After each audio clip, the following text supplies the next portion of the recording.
Big difference, right? Stay with me. Here's a car from today, and here's a car from 150 years ago. Big difference, right? Well, get this. Here's a classroom of today, and here's a class we used 150 years ago.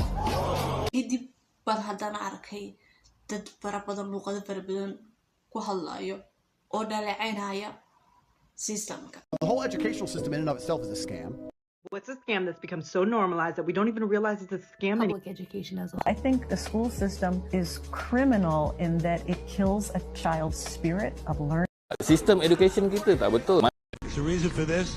There's a reason education sucks, and it's the same reason that it will never, ever be fixed. badan يعني boqolaal qof gaaray hada kuma noqonaya kadib waxaan siiri hada dawladuhu ay wax uga bedel weeyeen baan isdiri kadibna waxaan horta systemka yaa keenayba si goormu imi systemka ku sheegay wax weeyaan kan ah in 12